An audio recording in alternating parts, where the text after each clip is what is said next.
തൃശൂർ അതിരൂപതയുടെ സഹായമെത്രാനായി മാർ റാഫേൽ തട്ടിൽ അഭിഷിക്തനായി. സഭയുടെ നേതൃനിരയിലേക്ക് പുതിയ ഇടയനെ ലഭിച്ചതിന്റെ ആഹ്ലാദത്തിലായിരുന്നു വിശ്വാസി സമൂഹം.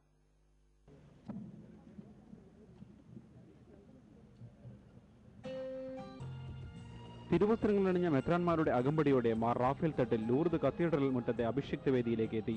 അതിരൂപതയുടെ വികാരി ജനറൽ മോൺസിഞ്ഞോർ പോൾ പേരാമംഗലത്ത് സ്വാഗതമേകി. Archbishop Mar Andrews Thazhath നിലവിളക്കിൽ തിരിതെളിയിച്ചു.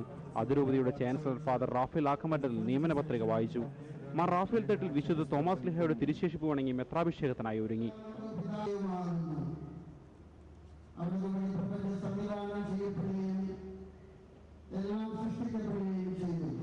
സുവിശേഷ പ്രസംഗത്തിന് ശേഷമായിരുന്നു മെത്രാഭിഷേകത്തിലെ പ്രധാനമായ കൈവയ്പ് ശുശ്രൂഷ. മാർ ജേക്കബ് തൂങ്കുഴിയും മാർ മനന്തോടത്തുമായിരുന്നു സഹകാർമ്മികർ. അംശപടിയും തൊപ്പിയും ആർച്ച് ബിഷപ്പിൽ നിന്ന് മാർ റാഫേൽ തട്ടിൽ ഏറ്റുവാങ്ങിയതോടെ ദേവാലയത്തിൽ മണിമുഴങ്ങി. കത്തോലിക്ക സഭയിൽ പുതിയ ഇടയനെ കൂടി ലഭിച്ചതിന്റെ ആഹ്ലാദ നിമിഷമായിരുന്നു അത്.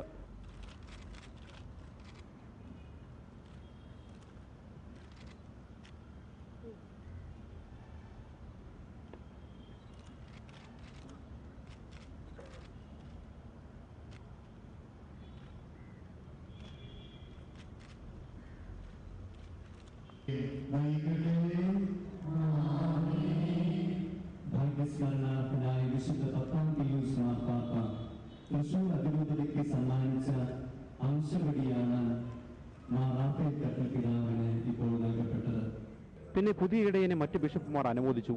അതിരൂപതയിലെ വൈദികരുടെയും സന്യസ്തരുടെയും അൽമായരുടെയും വലിയൊരു സമൂഹം തന്നെ മെത്രാഭിഷേകത്തിന് സാക്ഷ്യം വഹിക്കാനെത്തി. സീറോ മലങ്കര സഭയുടെ major archbishop Baselios Mar Cleemis ഉൾപ്പെടെ ഒട്ടേറെ ബിഷപ്പുമാരും ചടങ്ങിനെത്തിയിരുന്നു. കേന്ദ്രമന്ത്രി വയലാർ രവിയും ചടങ്ങിന് സാക്ഷ്യം വഹിക്കാനെത്തി. മനോരമ ന്യൂസ്, തൃശൂർ.